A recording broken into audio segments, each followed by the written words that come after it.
Welcome back. You're watching Morning at NTV. Now, at some point, 1.6 billion young people were out of school in over 100 countries on the continent. And it was just saying that there's lockdown in different countries in the world, and because of that, no school, including, of course, our very own Uganda. And now, as children went home, some schools decided there'll be online studies. At the beginning, it worked out well. I think so far, we're looking at a chance where there might not be school for the rest of 2020 into 2021, and online school or online education has become the norm. So how do we say this is not going to be a temporary thing? How do we work it? How do we upskill from teachers to students to learn this is the new way of doing things? Joining me for this discussion is Mr. Patrick Byakatonda. You're the Director of the Directorate of Industrial Training in the Ministry of Education and Sports. Good morning. Good morning. And welcome to Morning at NTV. And I also have you are Associate Professor Krishna N. Sharma, Vice Chancellor for Victoria University. Welcome. Thank you. Good morning. Good morning. Maybe I can start with Patrick on what exactly the Directorate of Industrial Training does, so we can understand that before we start the conversation. Thank you, Flavia. The Directorate of Industrial Training is a body recognized by BETVET Act. It has been in place for many years. It started around 1947. Oh. It was legalized 1972 by Amin's decree. So what does it do? One, it guides the training in the industry or the world of work. Then from guiding, then it assesses and satisfies. The training. The trainees, those who have been trained, those who have acquired skills, different skills. In any category? In any category. Okay. So we assess and certify. Then the competence which we don't train. Do you assess me who has been trained, or the person training me, or the institute training me? Both? All of them. Okay. We assess the one training, giving yes the skills. We also accredit institutions as assessment centers, but we also assess you and certify who has been trained. But also somebody who has acquired skills. Okay. Formally or non-formally. Oh, okay. You assess if these are the right skills? Definitely. Okay. You have acquired the skills from your mother. We can assess you and certify you. Really? Interesting. So whatever I've learned over the years, I can come and actually get certified? Yeah, you can. And would that mean I'm retrained again on top of what I've already been trained? Or you just assess me on a small test to see if what I've acquired makes sense, and you put that on a certificate? Okay, we have different packages. We have a package what we call the Workers' Pass. Okay. The Workers' Pass is for people who are already working. Okay. I've been working in a garage for 20 years. You don't need to go back to school. Whether I had background on education background or not, as long as I've been working and experienced. Experience. You have gained all the work. Yes. The experience on the work. Yes. So we assess you and give you what we call the Workers' Pass. Wow. You are an industrial plumber. That package we have it for National Water and Sewage Corporation. Somebody has been in that industry for so long. He joined as a trench digger, digging trenches. Then he learned plumbing on the job. Now, those skills for many years, they are recognized, assessed, and given a level of competence. Oh, this is fantastic. So, and as you said, it doesn't matter what it is. As you said, it can be anything from plumbing to you're in the garage, you've learned how to work on a car, to knitting, to baking, whatever it is, I can come and get certified. Yeah, but it doesn't matter the level of education. What we are saying, for example, you have given a good example of a baker. And he's been doing it for years. You have been doing it. You can be a baker when you have never gone to school. Yes. You have learned it from home. Yes. You can be a baker when you have joined the secondary school. There is home economics and the rest. You can be a baker when you have done hotel and institutional catering in institutions. You can be a baker when you have done it at bachelor's level, foods and nutrition and the rest. So, but who makes you a baker? is the Directorate of Industrial Training. The certificate that says I am.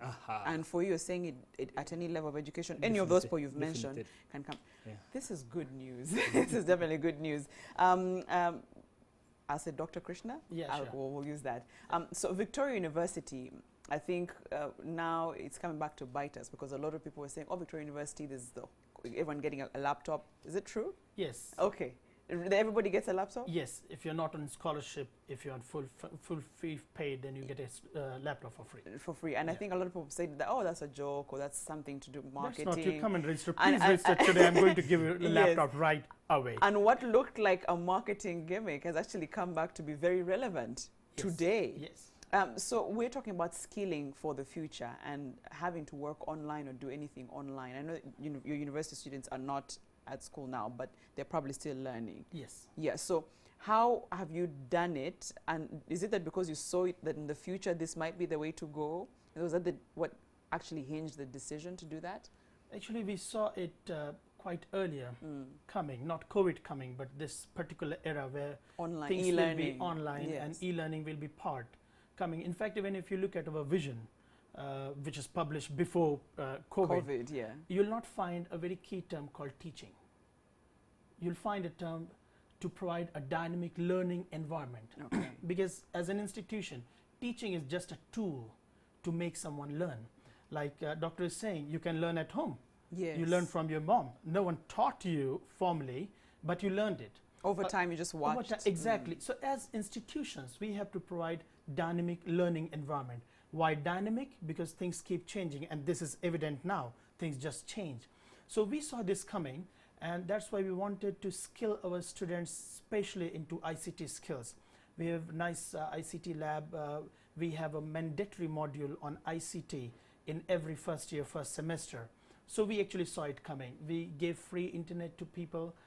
In fact, recently we also integrated a new program for the graduates called Towards Total Graduate, where we were looking at the holistic growth of a student, including how to look for a job online, how to find a job, how to handle your relationship. So we as Victoria, we were doing it holistically, and ICT was part of this. Even before COVID, we have been engaging students online.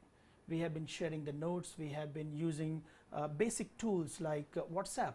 It's an amazing tool. We used to share the notes on WhatsApp groups. And if you look at current situation, I think a lot of institutions are overcomplicating online education. A complex thing doesn't have to be complicated. Online teaching, for example, if we are, you can even share your experience. When you go into a class, how many questions do you ask? Sometimes none. Sometimes none. If you go to a class, sometimes one. Yes. Yeah. Even if you see a professor teaching, you'll find maybe 10 or 12 questions coming in a class. But if the same professor puts notes on WhatsApp group, does a video recording and post it, you'll see at least 100 questions coming in. On the top, 50 students answering the questions of the fellow students, them sharing the related notes and related content. That's where the students take charge of their learning. That's what's called student-centered learning. When you take it back, I heard you say that when you come in, you get ICT training. Yes. In the first year. Yes. And that would be sort of like telling me I'm an international student and don't speak English, and you start teaching me English in the first year. If I remember my computer classes that I was taught in S1, I think in the normal education system, yeah, Control Alt Delete, but I'm not necessarily tech savvy at that point. So did you get that as an issue where people were coming in and you saw the need to have that first year of ICT training, because not everybody was walking in with the same skills of computer learning. Not everybody can manage their way, and it used to be cool to say I'm not tech savvy. Not anymore now. What are you going to change in that 1 year? Because what you were teaching was based on the fact that people were opting to study online. Now it might not be an option, it might be everybody's normal. What will you change in how you teach them in that first year of ICT training? What may they need? Yes, well, things will not change, but then rather expand. Expand, yes. Because earlier, well, in O-level, A-level, when you use computer, you basically use it for fun. Maybe you'd be doing a bit of coding, then you're on Paint. I don't know if they get to coding as well. Well, so you're doing actually for fun. You're using internet. But when you come to the higher education setting, then you have to use the MS Word not to make posters but to write letter, to know what should be the right margin on the pages. You need to make PowerPoint presentations. These things will stay. But on the top, we'll also have to give orientation to the students on how to smartly use the online resources. What are the acts? What are the laws? What are the ethical issues when you use online resources? For example, if we as an institution open a WhatsApp group, and if someone posts something which is unprecedented, something which is not right for the group, who becomes responsible? Of course, the group admin means the institution. Yeah. So it means it's our responsibility to explain them what their responsibilities are, let them understand, and let them also take an undertaking that they take the full responsibility of it. So responsibility increases. On the top, we also have to teach them the smart use of searches, how to do the Google, how to how to search online. Because one thing higher education teaches is how to teach yourself. I mean, when you studied, of course, a lot of things, a lot of technology you're seeing here, you might have not seen in the school, but now you're seeing them. So the teaching is lifelong journey, and we have to prepare the students for that. You may not equip themselves with everyone. For example, if you are sending a medical doctor to radiology class, he or she might not be knowing what artificial intelligence is. But you'll see in next 10 years, if they don't know what artificial intelligence is, and if they don't know how to use it, they'll certainly become irrelevant. Yes. So you cannot teach everything in a classroom, but you can prepare the mindset of this to fit into that world. Exactly, and that's why we say that the teaching and learning includes knowledge, attitude, and skill. Absolutely. Patrick, maybe to ask, how is the director preparing for this sort of, because you said you don't train, but you certify the training, you assess the training, which means you've got to have your own SOPs on how certain industries and categories work. Now that we're going e-learning, first of all, in your own point of view, is this something that will work? Knowing our own Ugandan system, you and I are not in education maybe anymore, we're not studying, but is it suddenly something you believe is going to work? And two, how do you then prepare yourself as a directorate to assess and train such? Thank you, Flavia. I think you have heard from Professor, learning is not only in the classroom. It's everywhere. It's everywhere. Yes. Ours is skills-based. And we are guided by the CBET, Competency-Based Education and Training. That is the act which we follow, the BITVET Act. Okay.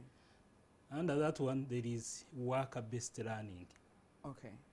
Now, how are we prepared as a directorate? One, the directorate conducts assessment.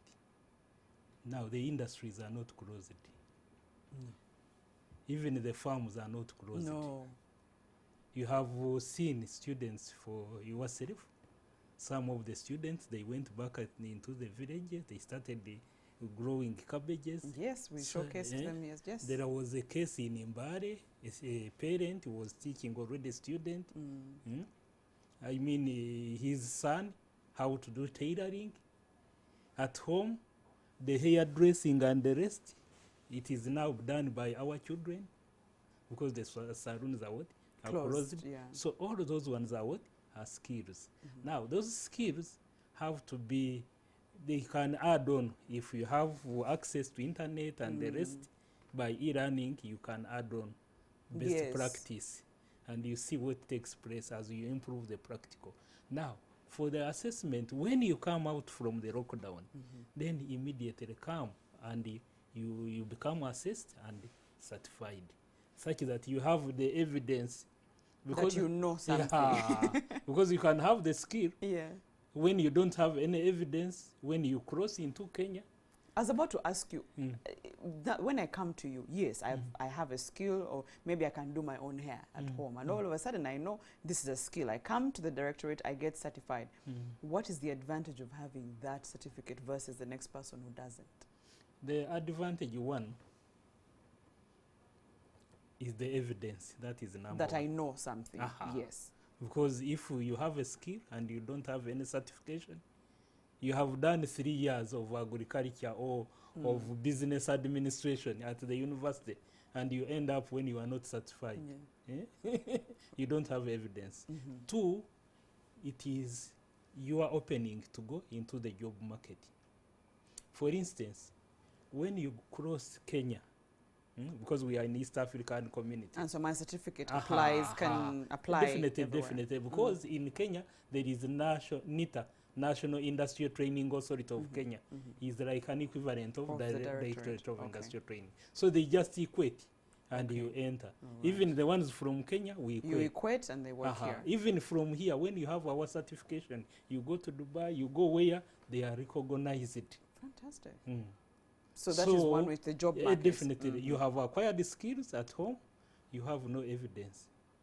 You can only work in Uganda, maybe. Well, near people who know you, who have seen you operate. Definitely. Yes. Okay, so that's one of the advantages. Actually, I find this probably one of the best things we've had this morning, that if you've, over this lockdown period, and a lot of people did that, they started baking and learning a few things, and they probably don't have that certification, and we're thinking they have to go back to school to relearn and do things for years to then get certification. No. And now, what's the criteria? I come and you just certify me, or I need to bring something? Okay, one, you just go on our website. There are our accredited assessment centers. Yes. You register in that one, then we come and assess you. Or individually you can come. We have center number 1, Rugogo Vocation. Oh, okay. Is our center number 1. You register in that one, then we assess you. And even workers pass, we don't have any assessment center. Those who have acquired skills. Yeah. You can come, you register with us, we assess you, we satisfy you. I mean, is it open to every single thing I've learned? And there are some things that I've learned that you might say, this, I can't really certify this, because it might not really work anywhere. Thank you very much. Yeah. Some skills might not really, I don't know if that makes sense. Some skills may not be able to be certified. I'll give you an example, which might seem very petty, but if somebody has been washing cars in lockdown and they've mastered the art and skill of washing cars, and they're the best at washing cars, can they be certified? Thank you for asking. In some of the countries, you cannot do a job or an occupation where you are not certified. Any job? Any job. Okay. So in Uganda, all skills are certified. All skills? All skills. It is mandatory. It is by BTVET Act. So all skills acquired have to be recognized. But what I'm saying... So I could be the best at mopping a house. That skill can be certified. Definitely. I think that's the best news you've had all morning. You understand? Because you might be doing something thinking it was something small or useless. But clearly, if you're certified, it gives you more evidence that you're actually operating.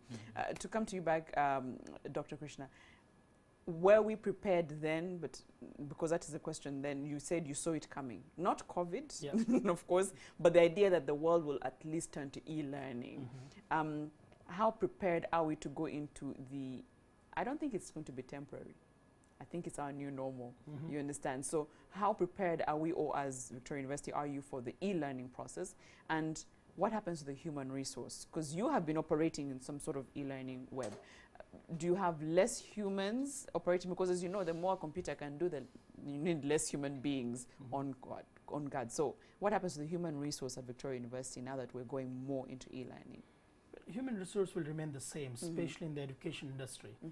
Because yes, you may have different kind of interaction, like user content interaction, where user can look at the content online, course material or video. But there's also user and a facilitator interaction, which is quite mandatory, because you cannot discuss with the machine. You remember Google recently had a program where they put two artificial intelligence softwares together to discuss with each other, and at the end they was so messed up, their language was not making sense. So for discussion, certainly you need humans, and that's not going to change even in the education industry. Yes, it will become blended. Maybe the number of hours you require to have means lecturer and the student, between lecturer and student, that will reduce. But the interaction, but the number of human beings you require is not going to change. Does that, if you change hours, does that also change the way we've been studying? Because when I was at university, it was either you took the morning session or you took the evening session. You understand? Do you then change even how that works? Certainly, it's going to change. See, the whole curriculum now has to be restructured to fit into a blended learning. It doesn't have to be completely online, because as Doctor was saying, skill is something that's learned. As I previously said, knowledge, skill and attitude. Knowledge you can get online, you know. Skill you need to learn from someone. Few skills you can learn online. For example, if I have to develop a website, and I know Flavia did this course of web development online, I'll not hesitate to give you my job. But if I'm sick and I know Flavia learned online how to put an injection, I'm not going to come to Flavia. So there are certain skills. An online doctor. Exactly. Yes. Certain skills you cannot learn online. At the same time, the attitude you learn when you do the internship, when you go to the industry. So you cannot also deny that. Even yes, Flavia learned web development online, but how to deal with the customer, how to deal with the client, it has to be when you meet people, when you go in the industry, when you go in the field. So yes, the number of hours of one-to-one interaction will reduce, but it is also going to help the institutions. The reason is that institutions or the universities are supposed to do teaching and learning, research and publications, and community engagement activities. In a couple of universities, lecturers are so overloaded, they can't do the research and publication. Yes. Then they are not able to do the community engagement. If we reduce that teaching and learning hours, then you will start seeing better researchers coming out, which is also one of the revenue generation, revenue sources for the institution. Because even if you look at the Quality Assurance Framework 2014 of NCHE, it says that if more than 30% of a university's budget comes from student fee, it means the university is not sustainable. So you have to look for alternative sources, which are consultancies, like as Victoria, we do consultancies. Currently we are doing, we are training the trainers in oil and gas related construction trades in UTC Kichwamba. It was World Bank funded project. We are training the people in UN. We are training people in banks. These are the consultancies where we generate revenue. Funds, okay. Yes. How sustainable is it? And I ask that in terms of cost, because we have a connectivity issue. You said you give access to internet, which means some Wi-Fi to students. But as you know, there's that issue. But is it really the cheaper way to do things? You'll have to look in two ways. For example, how sustainable it is, I would not say that it's completely sustainable given the internet coverage we have in the country. Certainly, we'll have to improve on that.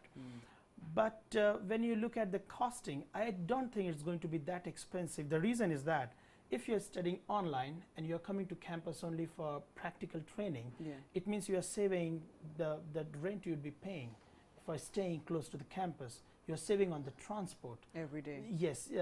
Now you're not wasting your money in going to a restaurant to eat some fresh food you can cook at your home. So there's also some cost you are saving. At the same time, since blended learning also allows you to learn at your own pace, you are not spending the whole day, doing that. You can do a lot of freelancing during your free time. So it is also an opportunity. And on the university end, is it the cheaper way to work? Well, for us, it is not that cheaper. Yes, we have some additional costs, but of course, it's worthy. It's worth trying. It's worth trying. And it's going to happen. You see, whether you like it or not, whether COVID stays, goes, becomes new normal, we come back. This blended learning is the way forward. Yes, we'll have some extra cost, extra burden on the internet bandwidth. Luckily for us, we already had the infrastructure of computer lab and a camera, so we don't have to spend anything extra on that. But yes, I understand for many universities, it will be an extra cost. I was going to ask, because I was looking on the screen and they were just showing somebody writing, and I was remembering how we study. And I think it's the reason why the Directorate of Training actually decides to say, regardless of what skill you have, come to us and get certified, because there's a recognition that in our way of working and living, we're all different learners. I might be slow to learn, I might be quick to learn, I might learn at my own pace, I might be more interested in learning something and not the other. And so what happens with e-learning then? Aren't we all starting at the same leveled playing field? And is there an assumption that we're all learning at the same pace with e-learning? Well, this question is very relevant not only for e-learning, even the normal classroom. Oh, okay. Even the normal classroom, when a lecturer teaches, he or she teaches more or less like everybody learns at the same time. Yeah. But then they group them into smaller group for tutorials. The same is going to happen for online learning. The students will group themselves and they will start discussing. What is more important is to train them how to use the resources. Like we just had the training, 2 trainings for our staff. We trained them how to smartly use the online resources. The students who are registering, we are giving them orientation. But yes, this question, it's more about the lecturer, how he or she handles the students. And of course, that's why when they have to reskill themselves as lecturers. The same way a student is reskilling themselves, so does a teacher. I need to ask Patrick if this brilliant Directorate of Industrial Training is available countrywide, because the amount of skills that are learned, especially in our villages, are plenty, and it would be nice for people there who can't maybe afford the typical school fees to go through the same level of learning, would be able to earn that certificate. So is this available anywhere? Even if you go to Chinon in my village, is this available, or they have to come to the centers, as you said, in Kampala? Thank you very much, Flavia. For assessment. For assessment, they need to come. But I mean, no. It's also you assess to get the certificate. Definitely. Yes. So we are available in all parts of Uganda. This is a national institution. Yes.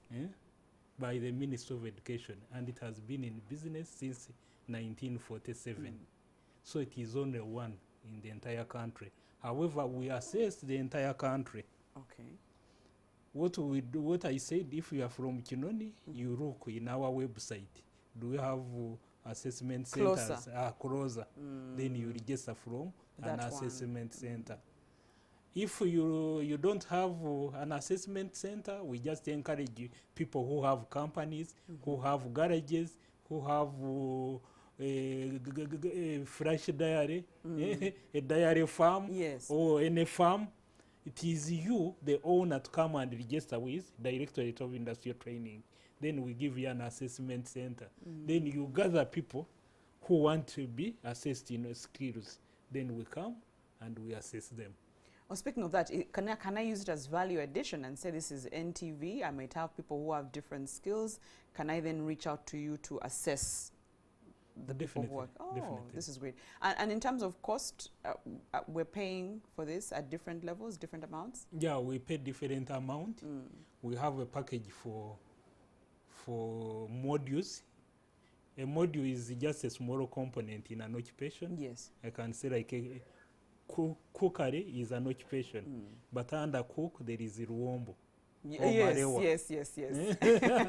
Good breakdown, yes. So those ones are packages. So for packages, it is 70,000 for each candidate.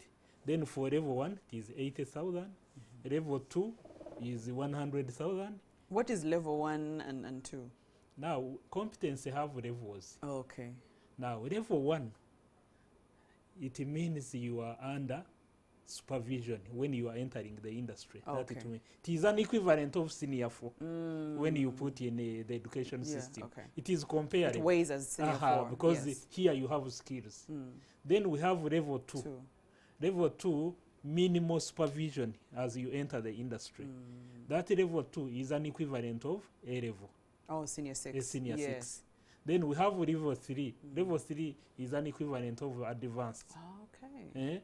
For level 3, you are a supervisor in the industry. You okay. You okay. We have assessed you can even supervise others. You can supervise people who have come from the university and whatever. They come under you. That is level 3. Category. Then we have level 4, which is an equivalent of an ordinary diploma. Then we have level 5, an equivalent of higher diploma. So professor has now to register with us, and we give him, he trains for level 6, which is an equivalent of a bachelor's degree. Level 7, an equivalent of master's. Level 8, so you can become a plumber. Even if you have not gone to school, you go to through those levels. You reach level 8, you have a PhD.